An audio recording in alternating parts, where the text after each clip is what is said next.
asalaamaaleykum nuyuwaat na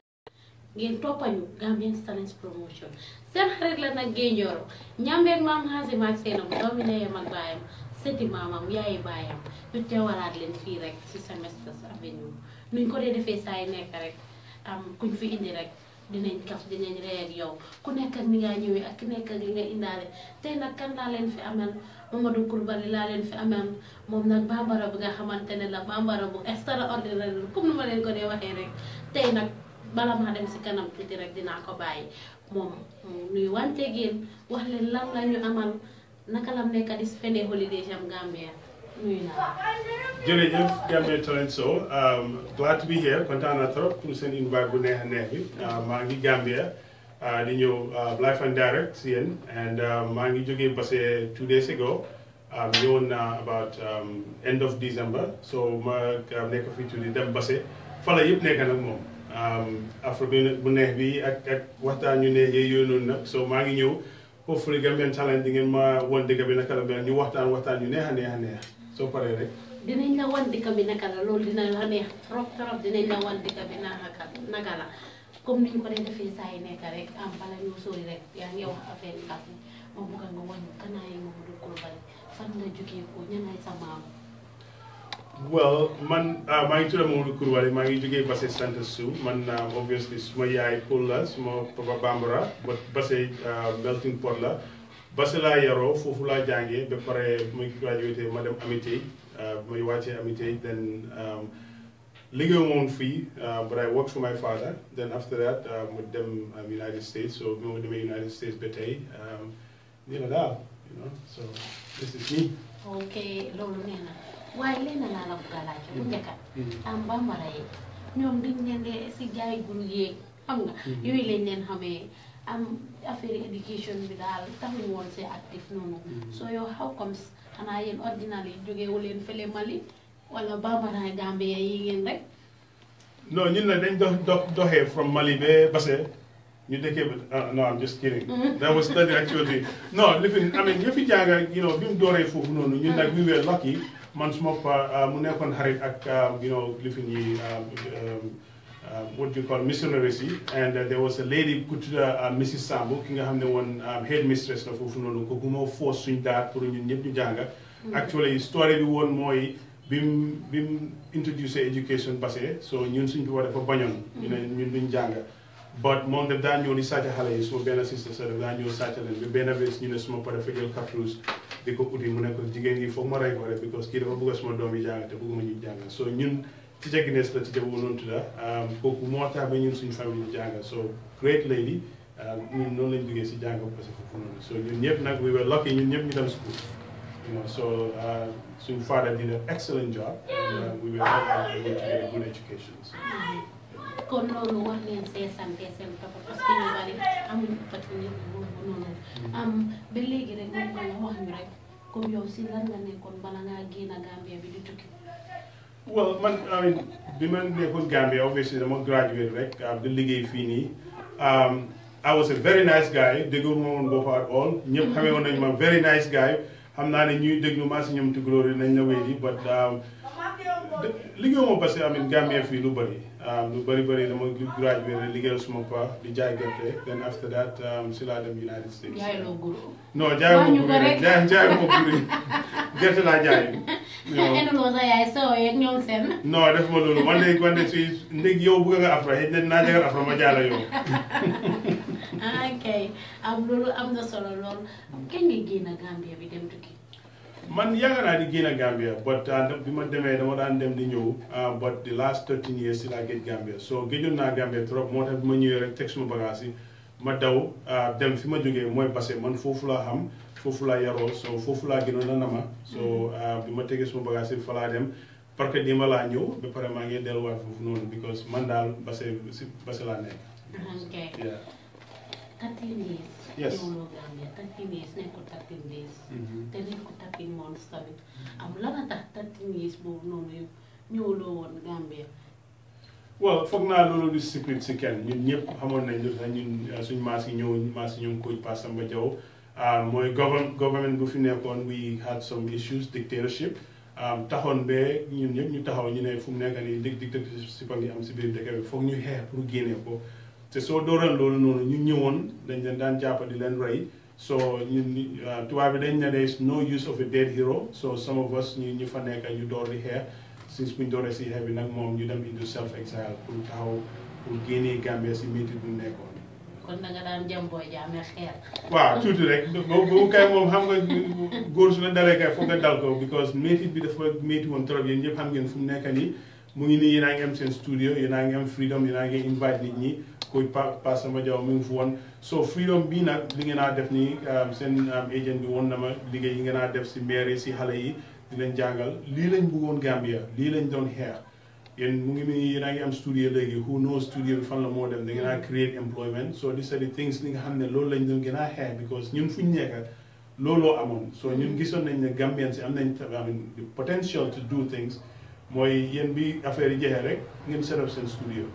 gis naa seen Tabaski show yi yéen a ngi neexal di wóoru di wax ak nit ñi di won nit ñi di ewloo nit ñi daal li lañ gën a bëgg so hopefully more of this in the future you know so lii moo gënoon a tax ñu xeex because ñun xamoon nañ ne the Gambians have the passion the education and the ability to be able to move Gambia forward. loolu dëgg la 30 minutes yaa ngi foofu noonu ñëwuloo Gambia ak Gambia nu neexee ak Gambia xam nga nit yi ambiance bi nekk afra yeeg yooyu comme ni nga ko waxee dem basa beeg yooyu xam nga yaa ngi foofu noonu namuloo wax sa ñoom yaay sa ñoom papa nga nekk foofu noonu di fight government bi comme ni ma ko du ma ne fight government bi waaye yaa ngi doon fight freedom of the Gambian people xam nga sa family kenn nekkutoon dina si discourage wala di wax ne xam nga bàyyi li nga def nii because wala doo daan xalaat sa family tamit. non dama daan xalaat sama family but everybody foog naa ku nekkoon si xeex bi rek dina doon attest ne sa family dañ daa wax ne bàyyi you know wante soo gisee nit soo gisee lu bon nga gis lu soxla foog nga xeex ko so although ñu ngi ma doon wax ne te dara méttiwul ëpp pour sa yaay wax la ne bàyyil nga bañ su ma yaay wax na ma ne bàyyil ma bañ daf daan dem Amérique di ñëw but ñun fu ñu jàppoon rek mooy ne li doon xew si doomi Gambien ñi foog ñun ñëpp ñu taxaw su keneen taxawatu noonu konoon ba tey ñu ngi si métti boobu noonu te ñu ngi gis dëkk baa ngi busy dëkk bi ñëpp a ngi complain trafic xaalis a ngi dugga si nit ñaa ngi liggéey di jënd laan media houses yaa ngi lifin so da ngaa gis ne moo gënoon a tax sa affaire yu métti bi because soo toogoon nga xalaat Basse man bi ma demee Basse bi ma doon dugga si Basse was new to me dafa change so da ngaa gis ne loolu daf daa gën a tax man just to lifin pour go into contest man su ma eew woon ba taxaw suma lifin ba seet suma boppa damaa ne man góor laa góor bi nga xam ne su ma moroomi góor moo ma aaye pour ma dem suma dëkka so loolu daf ma daan gën a jox énergie pour ma gën a mun a fight but fightal the average person ñi nga xam ne ñu nekkoon fii ñu ngi doon sonna ñun ñi nga xam ne ñu ngi woon si biti so ñu ne we have the responsibility pour make sure ne ñu gën a wax te wax googu noonu moo tax aduna gi eewu xam ne lu fi nekkoon soxla lu bon la so wax googu noonu moo eewuloo waa Gambien ni moo tax waa Gambien ni understand luñ bugg a wax ko coalition bi then coalition bi come together because Gambia dañ ne su coalition bi ñëw duñ ko def ba coalition bi ñëwee rek gaa yi def ko so wax googu noonu nag ak xeex googu noonu moo isi unity boobu noonu bi isi freedom tey Gambia. waaw loolu am na solo mbokk yi ba léegi rek ma fàttali léegi yéen a ngi seetaan seen Semesters Avenue Momodou Krubally am Momodou dañoo démarrer rek si daanaka question bu dafa xalaat léegi rek dafa jógee am nga nekkoon si social media bi di binda xam nga di post di def yooyu noonu te ñun ñëpp gis nañ ko fii social media bi ku si nekk di binda ak yooyu noonu di def yéen xam nga nit yi dañ la dee ŋaaña di la saaga di la wax all sort of things mosuloo decide ne déedéet man léegi fooguloo nii dama war a withdraw yooyu noonu ak naka nga daan fii. non I mean man li ma believe mooy man su ma fi taxawee saaga leen yéen du tax ngeen gën a ñuul du tax ngeen gën a xees du tax ngeen gën a rafet du tax ngeen gën a ñaaw so loolu wax la rek si man so nit yi nag dañ daan saaga di ñu discourage but man bi la foon naa ne kenn du mun a saaga suma yaay parce que man xam naa suma yaay ban façon nit la so xeex gi tamit moom daf ñu daan gën a motiver because soo gisee ngay wax keneen di la saaga dafa bugg a dañ bugg a yaaxa si li nga nekk so moom la rek xeex gi nag moom métti woon na nag gaa ñu amoon na si tuuti you know lose nañ family members wante loolu yëpp fu mu nekk nii mu ngi suñ gannaaw fu mu nekk nii ñu ngi fii di gisee famille si di toog di ree so lii moo nekkoon essence bi you know te xamoon nañ ne yéen seen maas gi yéen a ngi fi so gisuloo fu mu nekk nii yaa ngi laajte afra passé. waaw yaa ngi gis te time boobu kon te fu ma la gis toon du ma ko mun a. doo mun a lifin moo ko mun a laajte waaye yow si la bokkaat Gambia suñu réew la ñun ñoo ko moom. su ko defee ñu liggéey rek Gambia dem kanam. bu ko naa laaj tamit ma dama di gis ne like yéen ñu nga xamante ne yéen a ngi foofu noonu. nekk si social media yi nii xam nga yéen neen da ngeen dee yéen neen xamante ngeen yéen ñu dee saaga wante ñu dee xam nga soo bindee dara soo demee beneen place comme ma jógee Los Angeles dem Alaska wala dem New York dem yeneen dëkk taseel bi nga xamante ne yéen a bokk struggle bi ak ñi nga xamante ne comme laay gis xam nga ne kii mu ma doon saaga si social media bi how do you react? Well I mean loolu noonu lu gënoon a baax loo struggle bi mooy ak luñ xeex taxutoon suñu relationship yaawu you know because man ba fi ñëwee gis naa ku ñëw wax honest Gambian nekkoon na fi kooku noonu man dama naan xëccoo moom kuloo moom you know I mean but at the end of the day dañ daan lifin rek xëccoo rek for ideas ne luñ believe loolu la woon so saagante bi ak lifin boobu noonu it wasn't personal at all loolu dafa gën a tas ñu build bond because léegi ñu doon xeex si laata part bi léegi ñu gën a bond together so you know, in a way, you have to go through that in order to be able to build a lasting relationship because more ginata ñu xamanté because suñ xéxutoon duñ doon xam légui fu nekk ni ku nekk xam na sa morom fu mu taxaw you know ku nekk xam na ne sa morom si lu mu jàpp su fekkee dina ko gëm so loolu dafa gën a tax ñu gën a xamante you know ñoom coach man musuma gis coach ba ma demee Washington DC wala ma demee na ma si këram so Pa Ousmane tamit you know obviously musuma ko xam te maa ngi nii toog si you know studio di def you know this kind of thing so this is great you know when you know Pa Ousmane, we were on two different things because mom, he was in the media, he wasn't into that stuff, but mom, don't promote the film. So everybody, therefore, I'm linga def. So lolo mota you never fee. You know, so nyepo boka definitely because mom too buy on the home, they never don't the media be. Lindan one Gambians si Julie muy dem di one Gambians sen ñaw yu rafet yo non dafa gëna tax nit yi gis nit ñi xamné ñu ngi dund ba day ñu ci dara so lolu yépp is part of the story. Wow. loolu ngay wane ne la rek Gambia politique la rek waaye politique bi su passé rek am ñëpp benn lañ am si sa lii side bi comme Bambara community bi yooyu noonu naka nga leen doon éduquer wala di leen indi pour ñu jéem a gis yow fi nga gisee gars yi benn yoon waxuñ nga woon ne xamul comme ñoom Bambara xamuñ ni parce que comme Gambia bi dañ dee gis ne xam nga ay involve buñ si affaire yi politique yi ñoom ñu ngi concentré si affaire yi jaay bu beeg ak ñoom yeneen business stuff yi xam nga Bambara moom dañ bugg a kódoo bi bu nga ne kódoo bi nag wante fu mu nekk nii kódoo bi ñëpp a ko bëgg ñëpp a ko bëgg a def fu mu nekk nii man dama xamul loolu tax yow demoo si business side bi bàyyi business side bi ak toppa affaire yi jàngay yeeg ñoom seen business bi baax na nag but you know ñun luñ doon def nekkul ne Bambara communauté Gambie yëpp lañ doon xeexal so da ngaa gis ne Bambara yi ak Pël yi Salofle yi everything ñun moosi nag ñu bëri xamee wuñ ñu Bambara man in most cases suma gars yi seede gis ak soo demee Basse moo tax hopefully one of these days di ngeen def seen benn show Basse so fa demee doo mun a xam melting pot la koo gis rek you know it's all over the place so although Bambara la but you know mënuma laa ko Bambara but mostly nag it's like you know the fight was for the entire Gambia it wasn't just for living suma xeet musuñu taxaw ne ma ne bàyyal suma famille moom wax nañ ma ko dégg nag because man suma mag chef la woon chef Basse foofu noonu so loolu yëpp dama ko fa daan consider but yëfi politique na moo nañ si yàgga because suma pa politicien la woon moo nekk member of parliament Basse so xëj na si dara gi la nekk nag xaw ma nag moo tax xëj na loolu la inspire ba nga dugg yow tamit si affaire foog naa because wante politique dafa baax because soo dugg si politique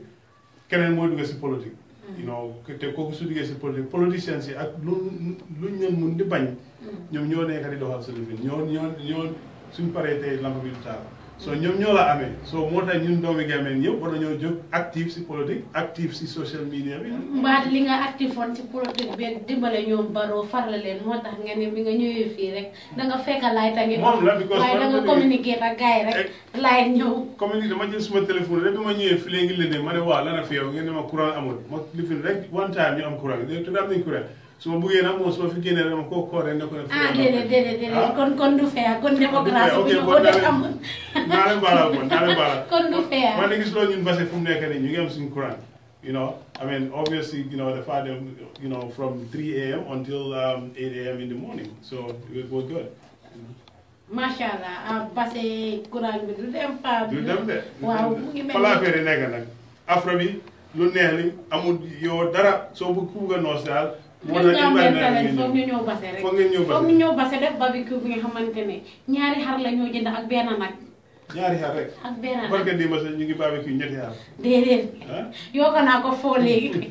su ko defee ñu invite suñu viewers yi nga xamante ne. ñu ngi seetaan ñoom tamit. ba léegi rek di leen wax ne yéen a ngi seetaan Gambian Talents Promotion ñu leen a indi seen semesters avenue bi di leen ko defal saa yu nekk rek di delloo ñu kal nag suñu semestre yu baax yooyu foog ñu indi leen fii laaj leen naka lañ spendé seen holidays ak yooyu am loolu daf maa indi 13 years yaa ngi fële ne leen. yaa ngi outside. naka life foofu naka nga dundee foofu. well I mean the good thing about America is soo demee nga góorgóorlu da nga mën a am liggéey man maa suma jabar ak suma doom yaa fa nekk. you know America wéet na nag wante luckily ñu fa amee nice community in Los Angeles bi nga xam ne suñ amee dara ñu ñëw fa dee demalante. you know daf daan wéet trop especially nit nga toog fa 13 years doo mën a dugg sa dëkk gi métti na trop soo toogoon nga gis nit di afra nit di dox Banjul di. lekk si su gaa ñëwoon si semestre yi su ñëwaan di pati yooyu noonu so yooyu yëpp ko daan gis so mu gën laa dugal so fu mu nekk nii ñun loolu lañ nekk di experience xam naa ne temps yi ñëpp a ngi in town boy su bari ñu ngi in town ñoom Pala yi xam nga ndax ñëwoon na fii ñoom waaw kooñ moom demoon na ba pare ñoom Alaaji soo yëpp a ngi in town so maybe you should bring them all ñu ngi génn démb sax maa ngi woon Sénégambia si Sally's restaurant excellent place. The fried fish was good, and good food. That's what the Gambia is about. Lii lañ gënoon a nama moo tax ñu gënoon a xeex lekk yu rafet yi super kanja yi. lekk nga gënoon a nama man non xam nga nag su ma jabar toogakat baax la woon so boobu naa ko plug man li ma waaye fii Gambia fii man I don't know I mean man lekka lenn rek laa du lekk nag mooy jënd jow loolu rek laa du lekk su dul loolu anything na boobu noonu soo koy seetee no problème yow mun ngaa tooga loolu mun na moo tooga kaaja kese la jaxas baxas la lekki sarawale la ratax rek dem la te xam nga loolu amul fële ni non loolu kay moom non amul foofu noonu ba léegi dañ ñee am suñu bagage yi bëri foofu noonu ba pare American burgers yi xam nga woon ñu kenn go wrong with it American burgers yooyu suñ fii boo ko daan waaw xam nga lu tax laaj ma lu tax fii daaxa ko xam nga lu tax fii yëpp fresh food la Palaaya toog fii sax wax ko Palaaya moo toog fii wax ne Gambia yëpp a fresh food la dangay jëlee jën fële si géej bi rek indi ko tooga ko comme yu baax yaa ngi fa xam nga kon yu tànjee lañ nekk moo tax su ma dem ba see tànjee laa jaaree jënd ko yóbbu yow da nga bëgg a lekk so maa jënd jën bu bëri yóbbu wala ba see su booba dégg maa ngi holiday fii kay moom rek laa nekk di xam naa ñu nekk di seetaan ñoom tukulóor si yëpp dañoo ne kii lekk rek wante xam nga dañ ne sosé ñu ne wuloo bekk boo doom bari men ka suusa daala ñëpp a dee lekka so man su ma turee si yaaxu rek so moo tax ñëpp a dee lekka man xam naa ku dem yow sa boppa yaati gi raw feeñ parce que affaire saa ngi taxan yi parce que bi nga ñëwee rek afra nga doon wax waa nii la rek semestre avenue nii la rek kafre ak foon rek nga relaxé bi kañ nga ñëw nga ne man maa ngi ñëw December 27 laa fi egga December 27 gis nañ ne semestre yi bari dañ leen bëgg ñëw taali December beeg loolu lu waral loolu well xam nga December mooy a couple of things because soo dëkkee fële in most cases climate bi soo fi ñëwee time tàngaay because once nga move then lifin pour soo ñëwaatee you have to be very careful si tàngaay gi soo miinee dara the worst thing is nga dem fi nga jógee wut nga miin foofu noonu soo ñëwee muy mel ni ñu bëri suñoo ñëw dañoo jël shots yooyu noonu because ndox gi daf la dee fight and stuff like that but most important daf dee seet at the time boobu noonu mooy noos Gambia moom soo waxee time Christmas the New Year's time boobu mooy time party although it's a short time moo tax nit yi gën a ñëw ba pare time bi especially place baa ngi excellent weather yooyu bëri wuñ everything is good so moo tax nit yi dee ñëw this time 13 years ñëwuloo Gambia de 13 years ni ma ko waxee 13 years nekkul 13 days te nekkul 13 months bi nga ñëwee si airport bi dugg si Gambia lan nga njëkk a fiil si yow ak naka nga gisee Gambia yan changes nga fi gis bi ma njëkkee egga nag dëgg it was emotional because sooy ñëw doo dee xam ban feeling like maa ngi doon wax tukulóor si boppam a couple of days balaa maa ñëw I don't feel I don't know if I was nervous or if I was excited, but you know, then they am some kind of uneasy feeling. When the Binjame be ega Dakar,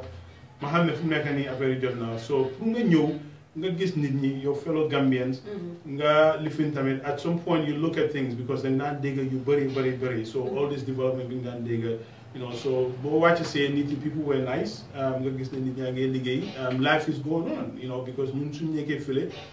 foog naa liggéey-léegi dañ ñee fàtte ne Gambien yi fii moom laa nekk di wax si diaspora bi sax fii ak lu médi Gambien si ñu ngi proceed ak seen life gaa ñu ngi dem seen liggéey ñu ngi although soo seedee tamit si airport bi cokko bi bëri woon na tuuti because nga gis yëfi bagage li ñu ko doon definee yooyu noonu soo ko seedee rek right away da nga compare fi nga jógee but man li ma wax suma bopp mooy su ma eggee Gambia I am not gonna stress dama vacation rek no bi nga ñëwee si airport no sa xol tooy non suma xol tooy because dama kontaanoon pour ñëw si caméra bi gis naa la yaa ngi foofu non man kay suma benn sister rek laa namoon mooy taati Krubally kooku bi ñu nekk xale dañ daan bëri so dama ko bëggoon a bëri jàpp ko daane ko def léegi ajaru fi la so dama ko ñëppati rek demi ko noonu so I mean affaire yi baaxoon na because soo eggee si airport bi you know sa friends yaa ngi fa sa xarit yaa ngi fa emotional feeling la but you know man ni ma ko gisee mooy just come and have fun with your family catch up time moo tax maa ngi nekk di shuttle back and forth you know parce que Banjul but it's really nice nit yaa ngi liggéey but liggéey am na si dëkk bi nag liggéey am na si dëkk bi moom maa indi naka nga gisee suñu Gambia bi nii and the new government. Well, the new Gambia is great. One thing you need to feel understand more is freedom. The freedom of doing linga defi, the freedom of nga def linga buga respect law bi lolu mun ko because ma ege ci airport bi I was confident ne duma ragal pour ñew ma NIA duma ragal pour ñew mo taxon ma ragal. So lolu nonu ñu bari you cannot touch it. You can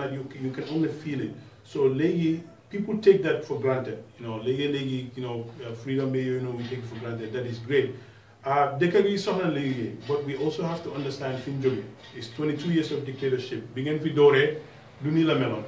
But then I get improved. I'm 100% sure Kufinyo next year don't neka fee. Then I gonna expand because from nekani nekulandi def you know Facebook Live right. You know I get a lot of non-profit organization. You know I get you know business bag them. You know I get council hale. So the need so as you expand. And this is what is happening. So government obviously, you know, you get the but Gambians after 22 years, you get fun because you blow up from Nekani. You want 24-hour electricity, you want water 24 hours, you want things to work so that you're gonna expand. So lolu time they are frustrated, but people always have to understand that the dictatorship they best set up darabum do so them. So lolu la gaay nek di take care of me, but we also have to commend them there. This is a regime being so understanding politics. Libya, Liberia, ñoo ñe biñ jogé sen problem dañ dem into civil war. Ñun ñëw nañ transition nañ to peaceful transition. So it says a lot about the Gambian people, it says a lot about the government, and we just have to continue. Mun nañu tok fi di complain, yeen mënu nga na tok ne courant du am, duñ def suñ show bi. Wante ci courant amul sa da ngeen dé pexé. And I get you know, so momla, so I guess ne fuck set ne affaire the glass is half full than half empty because munga to nga complain fee be abadan or nga ligay. So man lima live rek moy problem yu bare nañ mun nañu tok wax problem be du ko fajj wante yeen li ngeen def ni keneen mun na mo wax ne duma def media because courant amul camera wante yeen nga dem nanka be fum nekk ni you building on and this is exactly so say this in business we don't have to say the government but government is 1,000 times maybe a million times bigger so that's pretty much it. New Gambia is promising ligay but nak mom am na fi because we have to do something. We have to get youth employment and for new fix some health issues, you know, the burning of the trash, you know, knocking traffic between bon and trop and what are my friends and Momodou B nobody's been like it nanga stop no military there was a lot of you know people you know former government bi ñu ngi fa dugalon rek pour ici ñu jaate you know so lolu yep do ñew rek nga daxagne fu nga seet na ko jappé rek so you know I mean it's ga ñu ngay try but fast lum daw fo nga yokko yeah so amna solo lool mané kon lool amna solo lool fast lum daw rek nga yokko ko yor comme mu ko defé say nek rek Gambia ñun ñu ko mom Gambia suñu réew la nañ ko liggéey nañ bay wax ci té liggéey su ko defé Gambia jëm ci kanam so defé ben ma def ben bala nga laacc lan la sa réew defar wala lan la ma government bi defar yow lan nga defaral sa réew loolu foog naa am na solo lool am si doomi Gambian pour suñu réew dem si kanam rek parce que ñun ñëpp moom la ñu imal ba léegi rek ma fàttali leen ne yéen a ngi seetaan seen semestre avenue gi njooroo leen ko di defal saa yi nekk rek fii ak yeneen ak yeneen am bëgg naa laa laajte tamit xam nga tatinis doo ñëwloo Gambie soo ñëwee fii xëy na xam nga loo ñàkk a challenges yi nga xamante ne yaa ngi koo fiis ak ñoom seen yan challenges ak yan difficulties nga am so far man nag dégg nekkuma di wax lii rek but nekkuma di am benn challenges in the Gambia because ni ma seetee affaire yi mooy mun naa toog nii lifin like so the first day example ma eewoo ma dem suma wanag bi ton suma lifin bi forcé bi the water pressure was nekku foofu noonu so yu ndaw yooyu noonu mun ngaa toog complain si yu ndaw yooyu noonu but mostly man foog naa it's just a matter of comfort pour comfort la rek nga mun a wàcca jël sa tea jël sa coffee jël sa microwave yooyu ñoo amul but in a week or two da nga ko dee miin def sa ndox sa bucket sangoo ko and dafa dee remind delloowaat ko ni ko daan defee si base bi ko saa mënoo si njël ndox bi daf daan seeda be nga xam ne dangaa nubal nag moom su boobu noonu dangaa dem si biir waañ bi rek def diwlin tuuti rek dem sa yoon waaye parce que time tàngaay bi su jotee am jarul sax nga soo ubbee si pompe bi dafa mel ni ndox non da ngeen ñu ko dee tooñee rek da nga tàngal mun ngaa tàngal ba pare xamante nga baat base mun ngaa ubbi pompe bi nga defar fa tii loolu non da serious mun ngaa ubbi pompe bi non maa am maa ko waaw léegi dañoo def diir man su ma ñëwaatee ma yóbbu leen base time anytime ma yóbbu leen base soo nga gis base yow sa bopp because yow géej nga foofu noonu nga ne foofu nga nekkoon non géej naa fa ci 2000 and lan 14 okay so waaye still there base is like this base dafa tàng gis ne naa la wax leen waaye ñu ne courage te tey sa kanam rek gis nga base moo tax ñeme jooro ñaareel soo seetloo woon koto yi daan dem base nii suñ demaat foofu noonu dañ daan ñeme jooro bi daan dugga si gars yi du ñaan ñib si de koto yu bari moo tax koto yu bari foofu lañ toogee woon te ñaareel boy si suñ fa demee rek ñu mel ne jabar ñu xees so ngaay jox leen fu la musoo wala yow sa booba soo fa demee xëy na di ngeen fa ubbi studio because parce que am na potentiel yu bari foofu noonu business baa ngee boom and there's a lot to offer there so yeah definitely xëy na di ñu may benn salaan yi soo leen paree rek soo leen boobu kay moom soo leen paree rek soo leen ñëwee rek boobu dañoo dem si area council bi ñu work a deal because soo leen fa ñëwee am so di ngeen create jobs man I predict ne ni ngeen fi nekkee nii I don't think you guys will be here in a year I think you'll be bigger than that so inshallah yàlla baax na su ko defee base ma yóbbu fa nguy ak Babacar ñoom ñaar dinañ fa nekk am ñu dugga si affaire yi semestre yi léegi xam nga wax ne ñeneen yi government yi ñoom seen léegi ñu dugga si semestre yi xam nga su ñëwee fii naka lañ dee seen holidays yi xam nga waaye yow man bi ngaa ñëw fii sax gisuma nga téye butéeli ndox ak yooyu noonu xam nga ana butéeli ndox ni butéeli ndox man amoon butéeli ndox dama dee naan it's like but I mean it's just one of those things so maree rek nga naan ba de pour jàpp butéeli ndox maa ngi amee suma poti tii nag moom su ma dem rek su ma eewoo rek moom laa day jëga rek dem suma yoon su ma ko naanee su ma lifinee su ma xiifee rek taxaw rek mburoo bota rek tapalaapa bi xam nga ñun moom lañ miin base so dañoo tapalaapa rek dem suma yoon tapalaapa bi suba daal soo si defee akara ak sa tii jeex na déedéet kay waaw jeex na boobu mun ngaa dawal di lekka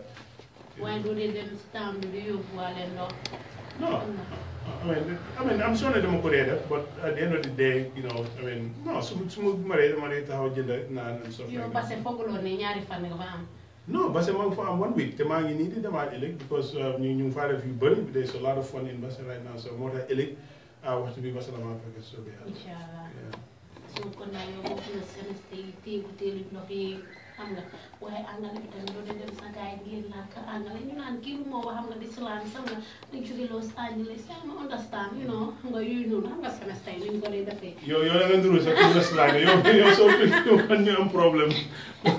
non wala angale bi xam nga angale bi da ko dee miin foofu noonu so much so that soo ñëwee dafa jara moytu because soo ñëwee vacation nga bàyyi nit yi gannaaw soo ñëwee foog nga jara moytu foog nga moytu xam ne you're in a different environment daf dee take a while nag ba pour nga toog foog naa loolu misconception boobu lañ dee jox nit ñi suñ ñëwee fii ak lu nga xam ne boys yi nekk fii teg nañ su ñëwee foofu noonu is all gold so soo ñëwee we also have a responsibility bi nga xam ne we have to more motivate def projects and you know there's wante lekk gi moom doo ko fàtte nag guddi foog nga dem lekk nag waaw so you know slangs ba yooyu noonu foog naa ñu bëri nag duñ ko dee def intentionally by mistake la because soo fa demee man suma xale yi ñu ngi fi woon for a few years then bi gars yi demee dañ daan làkka pour ak soose yëpp so wante gradually fàtte nañ ko because English lañ dee làkka ñu bëri léegi nag moom dañ dee try di làkka olof ak soose ak pour seen kër yi because dañ bëgg xale yi jàngal but xale rek la because at the end of the day su gars yi ñëwaatee fii nañ defi so mostly nag man bokkuma si yëf yi slang yooyu noonu because suñ anglais yi baaxuñ sax xam nga naka la ñuy slang yi you know ñaareel ku bari slang daal xam nga ne anglais yi dafa bëri because li fi ne luñ dee wax américain ne luñ dee waxee doo ko mun a waxee noonu mel ni rek olof yow man su ma làkkee olof yow soo làkkee olof dañ ne xam ne yow yaa ma gën a dégg olof so mun ak lu ma mun a forcé moo tax soo mënul dara bul forcé boo forcé rek dañ si you know I mean you look bad it is so you know ba pare xam nga si forcé boobu slang boobu noonu dafay war a xam nga yéen tam na ngeen di crise bi impact si am si société bi because soo leen ñëwee xam nga àngale yooyu ñëw yëpp nga slang beeg wàccee yuutal yeeg yooyu yaa ngi ma understand su ko defee tamit booy yi ngeen fi fekka wala xam nga ñoom tamit commencé di def loolu koo gis koo génn a téye ndoxam xam nga yuutal gi nag moom boobu foog naa boobu noonu romanage nag moom wante xam nga booy yi non just pour wax loolu noonu booy yu ñu fi bàyyi ñun suñu responsabilité mooy suñ ñëwee ñu wax leen ñu woon leen dëggal naka la Europe mel because Europe neexul especially America léegi neexul soo fa demee pour am liggéey pour am sa kii di naari na trop so man su ma fi ñëwee ma liggéey for 1 year xëy na maa ngi def dishwashing ma am you know let's say 4,000 5,000 ma ñëw fii block within 2 weeks suma friends yëpp teg ne waaw ki leen si dara so ñun suñ ñëwee we have to be very responsible pour won suñ brothers yi more spend time, understand. Man, actually, I encourage some of my family members is don't go to Europe. University of Gambia move with trial and then make a fee lawyer, trial and then make a fee something, then later move afford us education. Because fee ever finega, you're taking it. Who's not taking it? I afford the Gambia. So you could get some nekani. I mean, you build some media house fee. You email like daraja harule. You gis aduna bi legi social media. You gis lunega. So took it at the time on so you say you don't take it because legi amount. When the legi Gambian is like in the multimedia, people are doing everything. Aklo mundi halak mundi ko Gambia. So you should encourage a guy. You ngi fofu nonu guy ñu fi baña ñew dal one guy nek Europe mo nek place pour you know. So we have to kind of educate them. loolu mooy si loolu dama la faa doole rek am tukki tekki ñaaka tukki tekki comme ni nga ko waxee Gambia bi fii yëpp am dafa des si jom bi nga am rek ak gom-gom boo am rek su ko defee sa réew dem si kanam rek am nga loolu am na solo comme loolu tamit baax na ngeen ko dee dugal si broda seeg yooyu waaye ñëw foog nañ ne soo toogee sa broda nekk foofu wala sa oncle wala dara nga ne daat bi dafa bàyyi la woom yóbbuwul ma xam nga koto bi moom fa ñaata at deful dara waaw loolu da ko dee am nag because ñëpp a bëgg a dem wante you know Europe neexut léegi nag dégg ku la waxul loolu noonu because soo demee pour am kayit pour am liggéey ba pare xaalis bi Afrique la nekk léegi fu mu nekk di bàyyi nañ di dem because ñun in Los Angeles dañ daa am a lot of Hispanics over there but léegi ñooñu sax bàyyi nañ di ñëw so da ngaa gis ne there's a lot of opportunity here because soo seetee fii Libanese yaa ngi fii Paul yaa ngi fii jógee Guinée ñu ngi make millions of dollars why not the Gambian person so moo tax wante ñun ñoo war a make guy believe ne yes we can make it over here and yes the Paul yi Nigerian yi waaw Sénégalais yi Gambia seen Europe la parce que fii mu fay liggéey loolu so waaye dama tegoon ne maa kule Nigerian sax because gaa loolu waaw xam nga laal si gars yi nga la gisee dama ne ñun kii moom lan la Nigerian la dañ ma ko dee tooñee nag wante non amuloo maami Nigerian na su ma amee maami Nigerian naa xool ne mu ngi bàyyi alal foofu ak i béy yu bëri rek Mali ak Nigerian jóg bon de war naa dem seeti ji lu fa nekk nag xëy na mu ngi bàyyi nag yu bëri ak béy yu bëri jéemal a lijjanti say dinaa def loolu noonu yow du ma la bàyyi gannaaw rek sa feebi maam yi soo ko see du ma la bàyyi gannaaw yow fu ma andaa yow su ma dem waaw inshallah naa la gunge waaw ba pare tamit gis nañ ne tamit xam nga soo leen ñëwee xam nga parti bi Sénégal bi yaa ñoom seen xam nga dugal place yi spend money yaa xaalis beeg yooyu xam nga well loolu du yaa xaalis na because soo seetloo lu ñoo dem di génne xaalis bi business yi lañ nekk di support so loolu noonu is actually good ne ñu suñ ñëwee ñu buñ toog benn place rek ñu nekk di génne xaalis bi di dem si restaurant yi di dem si yëre yi di jënd yëre yi yooyu noonu loolu lu baax la because su économie nekkee di dox rek xaalis bi luñ bañ mooy benn nit jàppa xaalis bi yow fu nekk nii moo tax nit always ñu ngi wax ne pay raise dafa war a am because yow fu nekk nii su fekkee yaa ngi fi am $10,000 a month su ñu joxee 11,000 xam nga one extra thousand bi nga war a spend so da ngaa dem nga spend ko so mostly da ngaa gis ne si European government si sax loolu lañ jël tax cuts and put more money into the people's pocket nga xam ne you will spend it the more you spend the money keeps rolling and the economy builds up and the petty traders. waaw noonu la sax parce que baax na xam nga yéen tamit ngeen ñëw rek xam indi seen dollar yeeg seen euro yeeg yooyu su ko defee suñ currency bi eeg tamit xam nga foreign rate bi dafa baax su ko defee xam nga tay dëkk baa ngi xala ne parce que xam nga foreign exchange baa ngi bari euro yaa ngi bari dollar yaa ngi bari mu ngi xala wàcce nag so mostly but I mean it is what it is loolu doo ko mën a seet soo ñëwee because dollar bi soo ko toppee da ngaa dof da ngaa lifin rek ñëw rek change sa xaalis you go spend nga spend as much as you can because that's part of li tax ñuy ñëw fii because moom laa dee wax guys nag ñun luñ ñee spend si suñu ñëwee vacation am na tubaab bi bari suñu ñëwee luñ ko dee spend so da ngaa gis ne moo tax people bi tamit and the government war nañoo understand ne diaspora si suñu ñëwee they're like a tourist ñun tamit tourist lañ it's just like we're black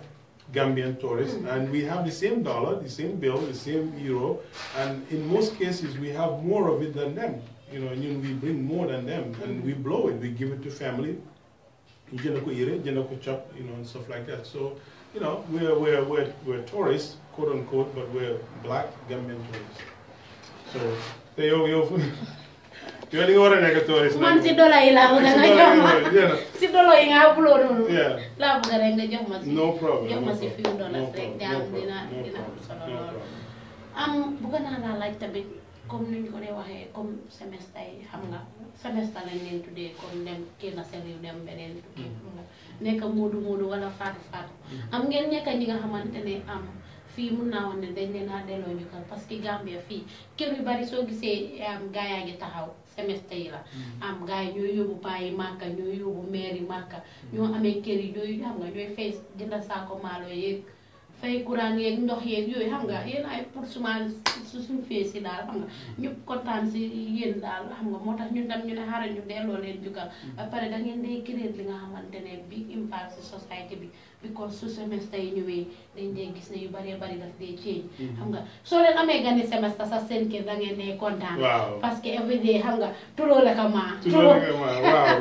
xam nga na tooy rek yaa ngi loolu baax na because soo demee nga ñëw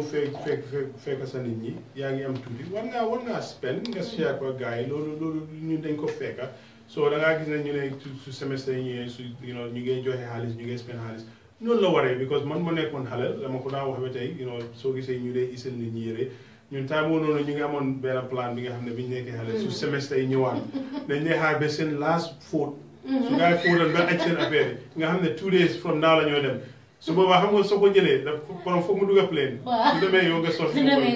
du ko xamee so suñ sister si suñ gisee booy xamee ñu ko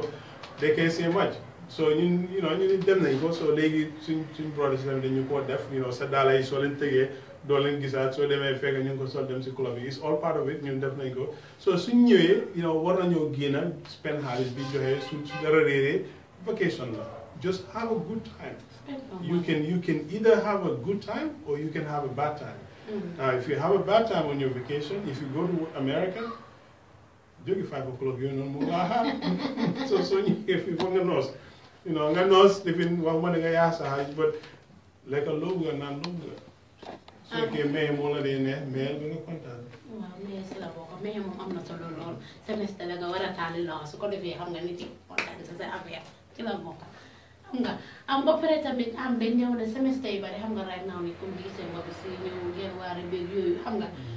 da nga di gis si Facebook bi xam nga WhatsApp groupe bi ku nekk di wax jaaxi Gambie yi bàyyi leen seen xel semestre yaa ngi ñëwaat semestre yi ngi xam nga lii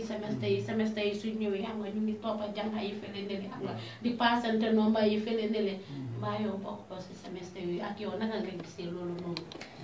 non man bokkuma si semestre yooyu noonu because man borom jamono laa first of all and secondly foog naa romb naa loolu noonu ba pare man mosuma bokk si yooyu noonu the thing is but if people want to have fun because su fekkee semestre yaa ngi am fun jàng yaa ngi am fun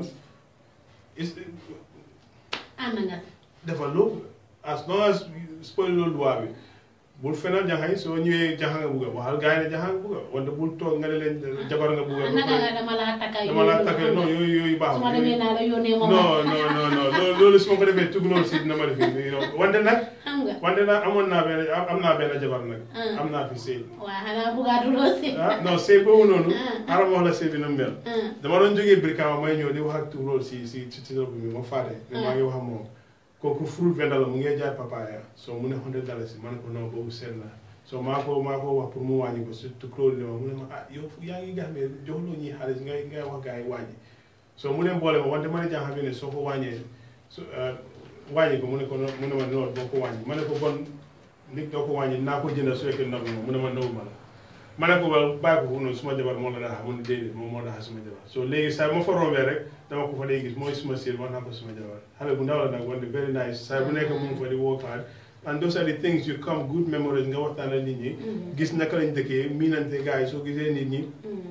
wàcca nuyu leen wàcce sa boppa because moom lañ xam ñun loolu lañ xeex mooy soo ñëwee nga respect nit ñi police yi dañ ne day jàppa gars yi jàppoon nañ ma fii nii sax maa ngi waaj a ñëw bëgg a léet yooyu noonu jigéen ngi ne ma non foog nga romb dem gis naa taxi yuy jaar but bañ naa foofu noonu ma jaar foofu gars yi jàppama problème am because ñun luñ doon xeex mooy law and order so we have to come here and respect the people and just have a good time that's what vacation is about have a good time soo bëggee barbecue lakkal ba mu neex soo bëggee dem club lakkal demal nga club ba mu neex su fekkee da nga bëgg a ut jabar soo bëggee jabar noosal de because soo demee liggéey Amérique non su ma jabar moom xam ne moom kay moom amul benn problème non loolu lu yàgg la yëpp ñaari jabar yooyu noonu loolu dafa génn léegi loolu da nga ko dee café rek loolu romb xam nga yéen loolu ngeen dee café next minute nga ñëw non man maa ngi amee suma jabar California maa ngi amee tukulóor si ba pare maa ngi amee kii nii fii xam nga tukulóor si de xam nga kooku suma jabar la dama ko fase woon bu Baro amee présidence bi mu ne Baro ba pare kii Ibrahima Silla tamit ñëw mu ne Ibrahima Silla moom ko am xaalis la mbir placé muy toog. waaw léegi du concerne loolu baax na. so yow nag moom loolu lay nekk di defal semestre yi because yaa ngi wax yëfi semestre yi wax ñu yow yaa semestre yi naa ngeen demee. semestre yi. waaw xanaa toogal leen nekk mu ne invite leen Gambian talent fii. loo mun a tooga. yëpp loo bëgg rek. African dish boo bëgg rek boo mu jox rek. ma toogal la ba mu baax. indi la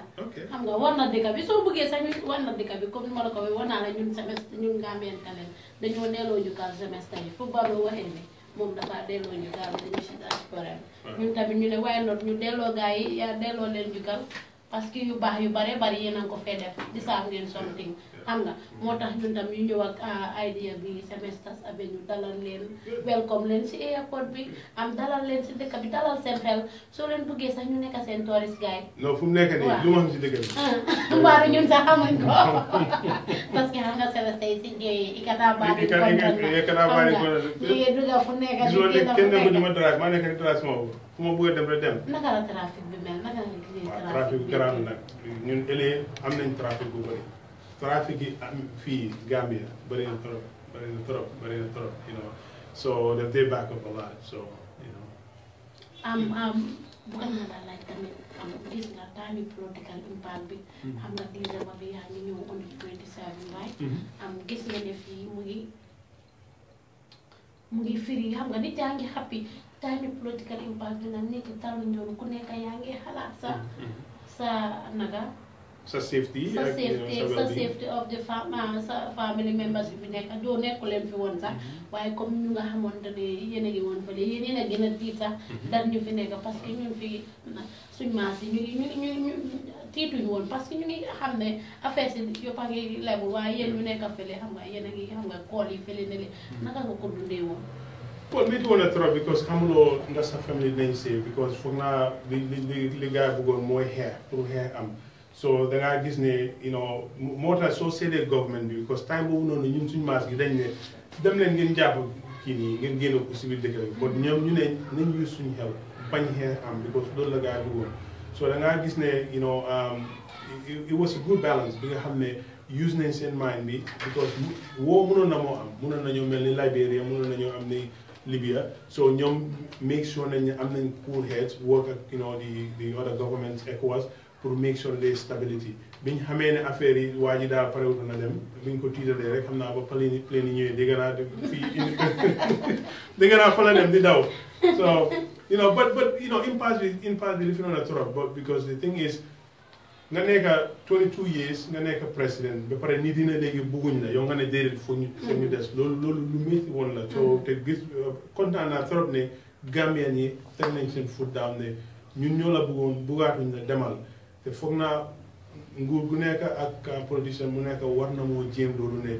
su élection jotee nga dem uti carte buñ la joxut carte nga xam ne joxuñ la carte kuñ jox carte ñu respect kooku noonu so la ñu mun a am a true democracy bi nga xam ne we will change government either every 5 years or every 10 years so da ngaa gis ne si term limits yëpp loolu la moo bokka because su term limits amul suñ nekkee di def politique fu mu nekk nii yow man su ma toogee fu mu nekk nii yow xamuloo man kañ lay jóg xam nga bon da ngaa ut beneen pexe ni maa génnee wante yow su ma toogee nga xam ne well next 5 years nañ def election but 5 years boobu noonu su ma winee sax di nga xam ne next one dinaa génn you know so da ngaa gis ne suñ defee façon term limits yooyu noonu nga xam ne mun nañoo séentu because soo séentu dara loolu laa dee wax nit ñi you know in Europe we have to create our own living soo nekkee di liggéey rek saa bu nekk ngay ñëw kër nekkuloo di def dara foog nga xëy ak sa jabar wante soo séentu ne di nga dem club soo séentu ne di nga dem programme da ngaa gis ne da ngaa séentu dara soo Gambie ne suñ dooree di séentu ne either 5 years or 10 years tops government bi dina change da ngaa gis ne sax kenn du support military programme but su fa benn nit nekkee 30 years 20 years bon foog ñu pexeel ko te loolu lañ bëggaatu si biir dëkk bi so yëpp impasse yooyu noonu hopefully jàng nañ ne bu nit yi waxee that's what is going to stay the people's voice is a strong voice and that is what needs to be respected affaire yi tribalisme bi tamit si dëkk bi comme gis na ko taay yi gisal ni bii sax fay ba amoon sumbaala yooyu xam nga comme nit yi ba léegi ñu ngi jël affaire yi politique bi xam nga di si xeex di si naka nga gisee loolu ak ban advice nga si nga joxe well soo seetee ñu xeexoon bu sumbaala fi ñu nekk tey ba tey dem nañ seen focus yi ñi doon xeexal ñooñu dem nañ seen kër yu rafet ñu deewoon ñooñu ñu dee nañ ñu gaañu nañ ñu ngi faju léegi ku dem sax amuñ xaalis bu ñoo fajoo Gambien bi dafa war a understand ne politiciens yi lu nekk suñu diggante ñoom mooy sànni carte buñ génnee di politique ñu xam ne dañoo politique rek pour mu neex pour ne ideas yi wante pour xeex di si reyante loolu ku ko def dof nga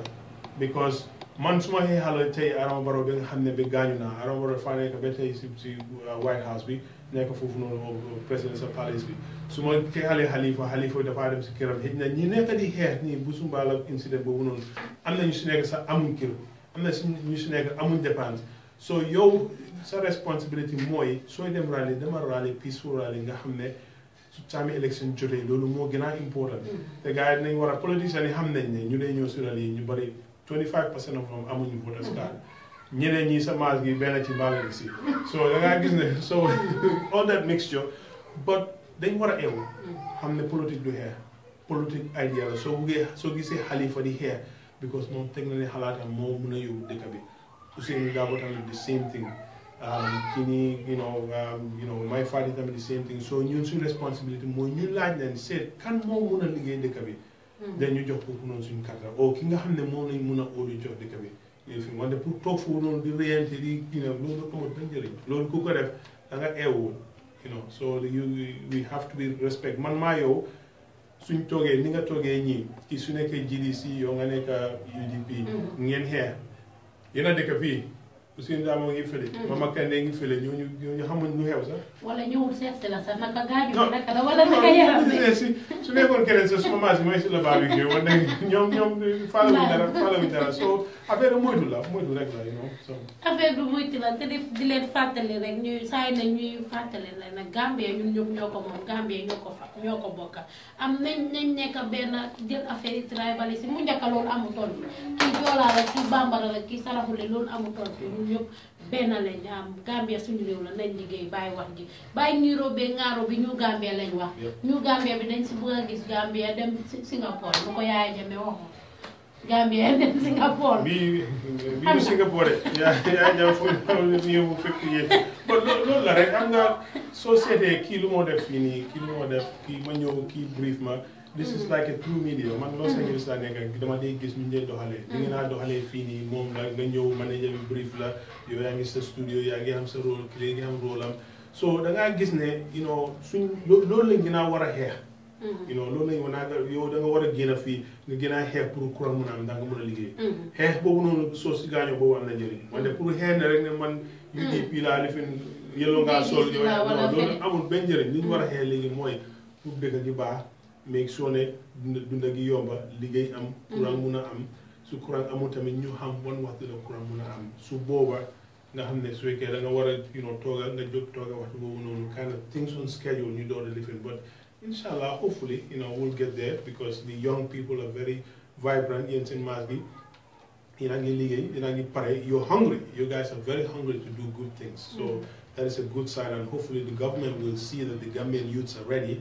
and they're not lazy because su Gambian bi mu ne jël back way pour def uti liggéey boo ko joxee liggéey fi du def back so da ngaa gis ne ñoom tamit foog ñu understand ne foog ñu seet façon business yi nii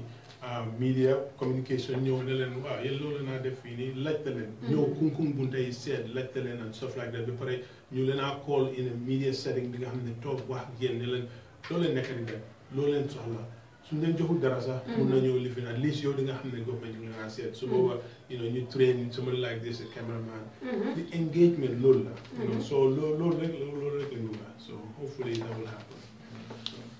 waaw li nga wax am na solo loolu comme ni nga waxee rek xam nga government bi mënut a def yëpp soo amee compagnie bu mel ni Gambian Talent wala leneen ak leneen xam nga employé ay staff xam nga dimbale nañ government bi soo baax na tamit rek ñu si jaaree rek di leen wax ne seen dimbale si ñun tamit am na important lool ba léegi rek mbokk yi ma fàttali leen am yéen a ngi seetaan Gambian Talents promotion seen Semesters Avenue lañ wax seen xarit Gaye Njoro ñambeeg maam xaasima ak seen bu doomi ndey ma bàyyam si maamam yaayi bàyyam moo leen ko dee defal saay nekk man dama mën a taggas ma boppam ku mën a tagga boppam rek nga ñëw yow na xamal naka lañ dee taggee Krubally yi si Bambaras man yow ni nga mënee tagga rek moom su maa ngi seet yaa ngi ko repeat constant dafa mel ni ku mun a xam nga am na ñi nga xam ne mun nañoo tagga ñi nga xam ne man nag mënuma loolu too much you know so yow xamoo say maam waaw naa suma imaam di ko Krubally naka lañ leen dee taggee ñun Krubally foog naa dañ ne xam nga ñun waaw nga ko wax si Bambara wala si biñ nekkee Basse lu ñu xamee woon mooy nekkoon nañ si nguur yooyu noonu wante yooyu noonu soo gisee bugguma ko wax mooy ne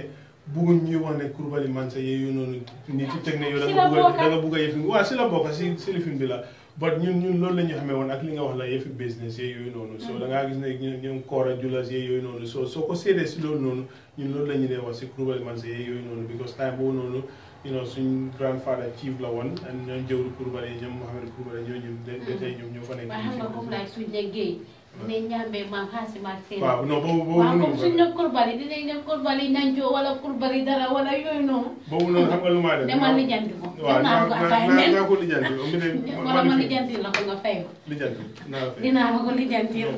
am bala ñoo dem rek am show bi dafa am benn segment bi nga xamante ni am si show bi la bokka bañ ko di koy yóbbali semestre comme niñ ko dee defee saa yi nekk rek yow xam naa ne Gambia bi moo la ñor am te société bi ñor na la ñun tamit Gambian Talent moo ñu ñor gis nga luñ fay def ni yombul so moo tax bu ko ne ñu nit ku ñu dooleel ak ki ñu support moo tax ñu ñëw ak yóbbali semestre bi rek su ko defee xam nga naka yow tamit nga wax ñu loolu ñu indaale xam nga man comme ni nga ko waxee bu ma doon ñëpp si jógee ko New York xam nga bag bi dama ko bindoon ba mu baax gift bag bi ma ne déedéet dama koy indi Gambian Talent su ko defee am ñoom tamit ñu def si ñu am nga yóbbal bi nekk li nga xamante ne daf leen a njëriñ am another way am so moo tax yow tamit xam nga ñu laa wax ne rek xam nga rek nga am def nii rek am jox ñu definitely yóbbali semestre lii lu baax la yóbbali semestre bi nga naa def lu baax la because we have to support each other but yeneen yi soo ko def jar na nga ko def behind the scenes there is no need nga def ko in public so man li ma leen a supporté I'll definitely do that depuis ma ñëwee maa ngi support a lot of other things and naa def suma part tamit pour ma support leen make sure ne ngeen continuer ngeen naa def lu moo def So man li ma ne naa even supporté I would definitely do duma ko def Facebook live naa su Facebook live génne rek. waaw loolu am na solo loolu fa lay jaar rek. waaw next time sama ko waxoon balaa ma jógee LA. konoon ma utal la président bu baax a baax incha allah. non passé wul. waaw passé wul next time su ma ñëw next year. waaw naa lifin wante lifin seen Gambian talent promotion obviously man I'm always supportive of things and I will do my part to support you guys in as much as I can. Do yoon bi rek tamit. But in the future if anything I can do pause man you know and everybody man if you reach out to me I will help support the causes that you're doing and whatever I can do. That's what I'm about, youth empowerment and making sure that we support Gambia. Loolu am na solo loolu. Definitely. Wane sa bag bi rafet na nag bag bi moom. Gift bag la gift bag wante gift bag xanaa kan a gisoon gift bag. gift bag bi bu ma jógee ko New York si laa ko. da nga demoon New York. waaw dama demoon New York xam nga seeti fans yi yooyu so bu ma ñëw si laa ne xaaral ma indiwaale Gambian talent. ñoom tamit dara. waaw soo ñëwaatee New York. dinaa egg si Los Angeles. So egul Los Angeles dama agul America. Wow, foog ma ñëw fa. Definitely, Los Angeles is the best part. Si dimbale boobu si lay jaaree rek am xam nga ñu ne Olof Njaay mi ne ki la defal lu baax baax na lool pour nga wax ko. Am ma jaaree si rek di gërëm xam nga ñu fi jaar comme ñi nga xamante ne ku si mel ni ñoom Assis Koor. Am moom ñëw na fi defal ñun yu baax a baax. Am bokk na si lool si ñi nga xamante ne dooleel nañ Gambian talent. Am ñoom Ana Camara jaar na fi am ki nga xamante ne mooy Xadi Loppi tamit am jaar na fi. Mi nga xamante ne fii si kër gi am ki nga xamante ne mooy Palaay comme ni nga ko waxee jaar na fi. Am Kooka Njaay tamit jaar na fi am ñoom de bopp la yëpp jaar nañ fi ak Coach Samba Diaw jaar na fi am duñ fàtte ki nga xamante ne tamit mooy Asi Haydara Bele mi nga xamante ne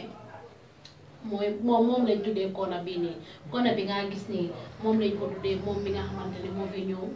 def ak ñun rido yu baax yi ne Gambian talent foog ma def ak yéen dara am SOT tamit jaar na fi moom it def ak ñun yu baax a baax ki nga xamante ne mooy anti umi Andrews ok waaw ñoom xam ne jigéen ñu mut góor la mooy Ndeju Seex moo jàppale ñëpp am jàppale na Gambian talent Honest Gambia tamit jaar na fi Daabo Kee jaar na fi Ibu Njaay kooga tamit jaar na fi Alaaji Mbay moom it am mu nga xamante ne moom Anof Juice xam nga di liggéey juice bu baax si Gambia bi fii xam nga ak lépp Gambian la nekk natural juice mu nga naa nga seeti ko su ko defee nga jënd si juice bi tamit loolu am na solo loolu Moodu Ndaw tamit am jaar na fi ki nga xamante ne mooy Buba Jallow moom suñ Buba Jallow la Buba Jallow tamit jaar na fi am def ak ñun ñu baax a baax am Pa Ousmane Thiam tamit jaar na fi am moom moo ñu donné baana bi nga xamante ne Gambian Talents baana boobu noonu am jaar fi dafa ñu ñu baax yooyu noonu xam nga yooyu rek lañ nit xam nga soo gisee ñuy tudda ñoom fii ñu Olof Njaay mu ne ki la defal lu baax nit na torop xam nga pour nga wax ko su ko defee mu gën a sawar pour mun a def lu baax loolu wala ay ñoñoom tamit jaaree si def lu baax loolu parce que Gambian Talent fii loo leen defal rek askan bi nga ko defal parce que recently nii rek keroog ci ajuma bi rek am ñu ngi am defal kitaabu comédien boobu noonu waaw ñu ngi ko defaloon music video après jox nañ ko mini recorder ak 10,000 bi nga xamante ne askan baa ñu jàppale am di si jaare rek di si gërëm képp kuy seetaan rek ku participer ki nga xamante ne am def nga si GoFundMe bi am weda yaa ngi fi wala yaa ngi outside ñu ngi gërëm ñëpp xam nga am na solo loolu nga parce que Gambian Talent we take and give back to the community xam nga nekkaluñ si suñ bopp rek xam nga ne studio bu mel nii macha allah ñu si commencement xam nga ñu def ko fi xam nga ne ñu ngee taraay te lu ñu am ñu ne déedéet buñ ko emale si Gambian Talent rek dañ see sédda askan xam nga di génn di jox nii di cir leen yi xam nga ñi nga xamante ne xam nga amuñ yaay amuñ papa ñu wan leen ne xam nga si société bi lañ bokka ak ñi nga xamante ne tamit xam nga ñu ngee taxawaalu si mbedda bi loolu rek amuñ ku leen jàppale xam nga jox leen ay yére xam nga loolu am na solo loolu comme ni ma ko waxee rek ñun askan baa ñu ñor te Gambia ñu ñor fas indi bu ñoo emal suñ liggéey si affaire yi media bi fépp fu waaye nekk rek bugga nañ Gambien bu nekk rek am gis boppam si Gambia bi am Gambian Talent Promotion. Yeah, I mean, li nga def ni lu baax la because boo ñëwee seen manager bi brief na ma see all the good work bi nga def ni which is very good. Li ma encourage mooy every Gambian whatever you can do make sure that because this is Gambian owned Gambian produced and lii leen gën a bugga so that Gambians yéen a gën a xam suñ culture bi yéen a gën a mën a promote suñ culture yi and the support should be out there and every Gambian should be able to do that because More time man US, I make sure that I support Gambian businesses. I do as much so I can Gambian I support them. So encourage now pro diaspora and anybody Gambian to really understand that soon we new Gambia with them, we have to promote Gambia because don't want to new Gambia fekk Gambians in di ko doxal. So ñun nak mom Gambia ñu ñoko mëna doxal. Mën nañu tok just in closing, mën nañu tok complain better. Munon gonna talk complain they don't the studio and everything, but we have to act. We are the future. We are the Gambia. Being a we can do it because if we get out of the Gambia, we can go and excel outside. So when we come back home, we have to believe in ourselves. More than man, I am always pushing there. We have to put a stop to the constant complaining. I'm not saying we shouldn't. We can do that, but it is our responsibility as citizens to make sure that you come together and do our part to make sure that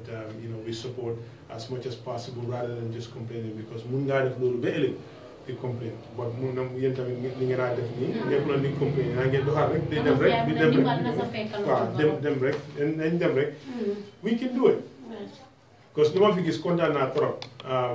kontaan naa trop ñëw fi gis nothing but Gambians, but more important, Gambian female. Jigéen yi ñetti jigéen ak benn góor loolu wane na ne fu mu nekk nii jigéen yi génn nañ si pour sëy rek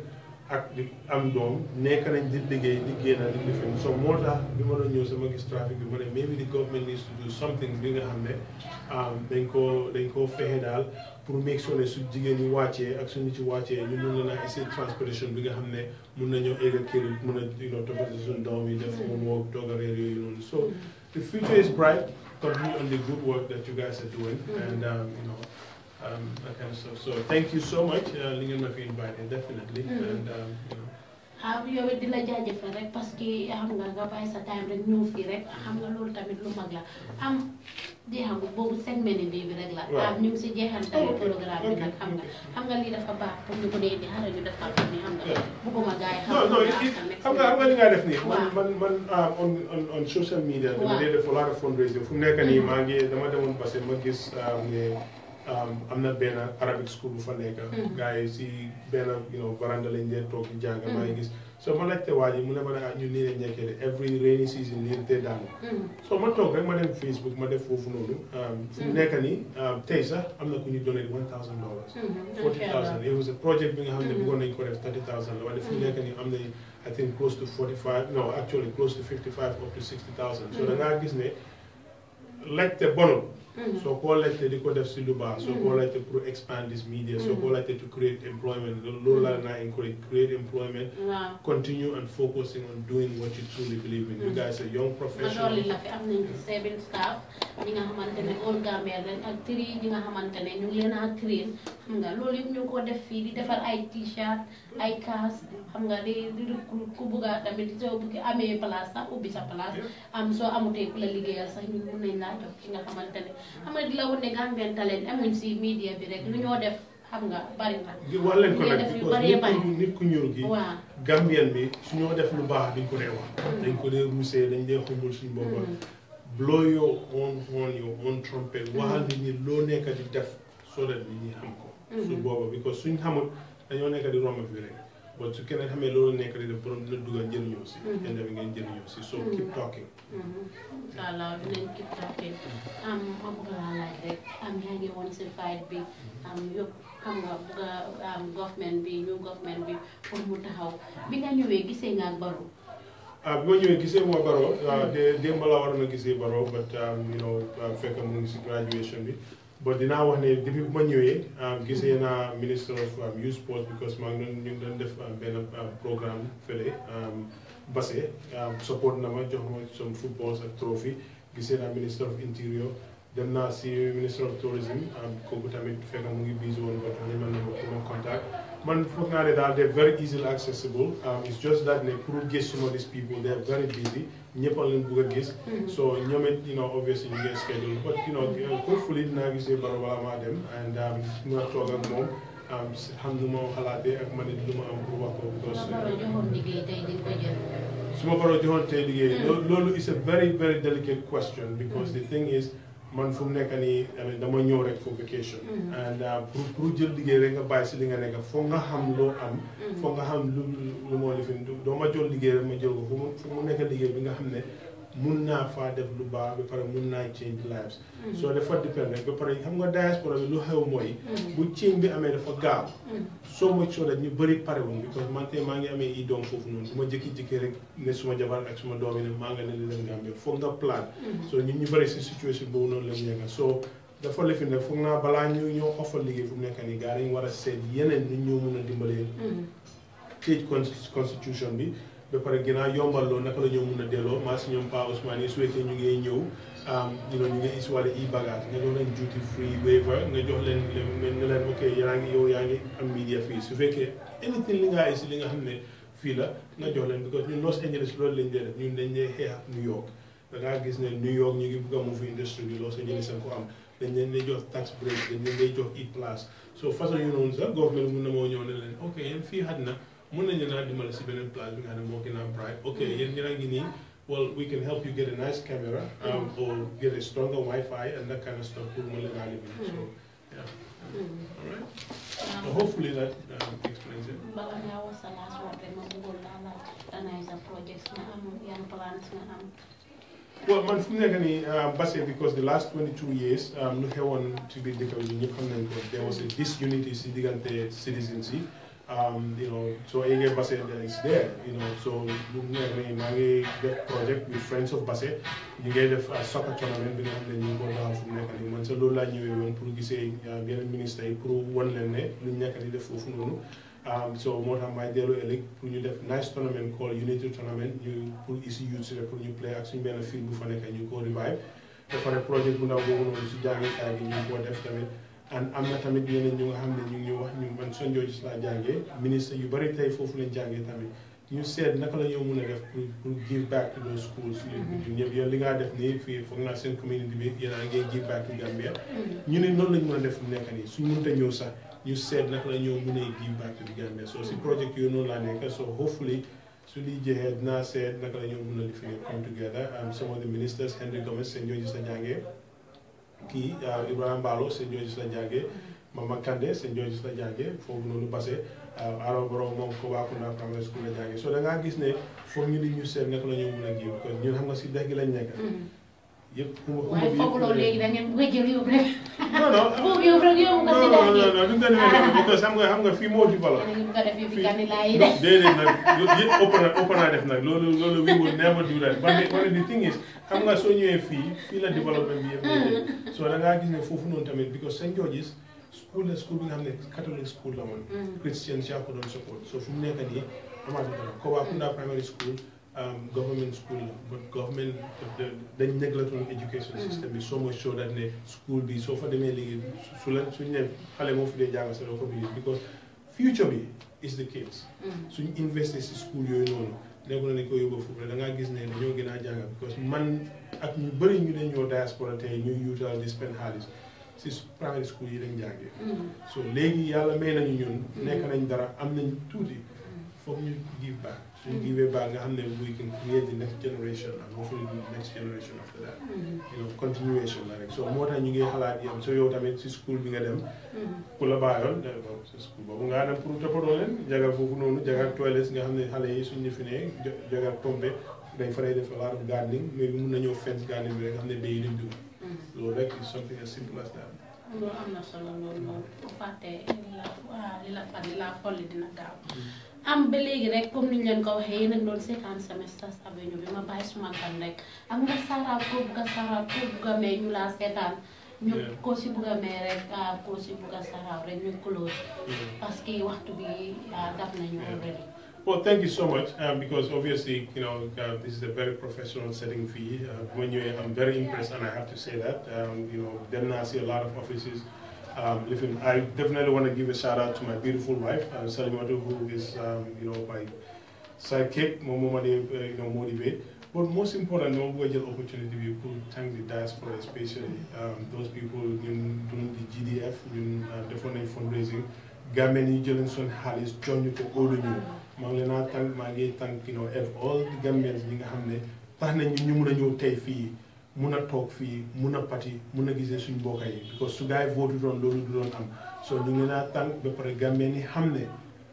doole unity is strength and that voting card bi nga amee is very important balaa nga koo release to any presidential candidate or member of parliament nga make sure nit la ki nga xam ne daf laa liggéeyal daf laa si la njëriñ ba pare Gambians in closing we have to always look at the glass half full because dictatorship lañ def mënoon nañoo toog complain fu mu nekk nii waxtu liggéey moo jot suñ ne liggéey nag wax ñu pour government ñu bëri dañoo wax ne waa gars yi ngeen noos ñu ngeen noos buñ toogee di wax ba yaaxal luñ am xamuñ leneen luy ñëwaat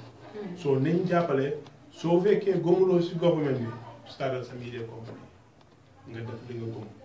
su la government bi dimbalewul nga dimbale sa bopp yow su fu nekk nii soo demee nga liggéey ba nga door di hire fii 10-15 people mun ngaa génn nga nekk council woman soo nekkee council woman yaa ngi gën a jegeñ government bi nga xam ne mun ngaa liggéey sa neighborhood so ñun ñëpp suñu defee loolu noonu stay positive we're young we're educated we're the future foog ñu gëm suñu bopp ne fu ñu nekk noonu manager yooyu noonu ñu nekk CEOs yooyu noonu ñu nekk we can do it here too bàyyi complain gi wàññi complain gi tuuti check the government and police but doo mën a nekk rek nga nekk di seet because am na ñu la wax ne maa ngi doon ut donation kenn ne ma ne demal si baro because jagal na kenn loolu du problème bi baro man li ma ut mooy donation man loolu laa believe mun ngaa toog foofu nga complain baro man ko foofu laa bàyyi kooku noonu ma romb dem suma yoon because man li ma ut mooy pour njëriñ ñeneen student yi xaaruma government pour ñu def ko dama xam ne su ma ko waxee Gambie dinañ lifin bés bu ma ko doon lifin projet bi ñu ko doon seedaa si $20,000-$30,000 si projet fu mu nekk nii ñu ngi am up to $55,000 so da ngaa gis ne just one idea and one action is, and we need to continue doing more of that. So Gambians need to believe in themselves. Bi ngeen a door lii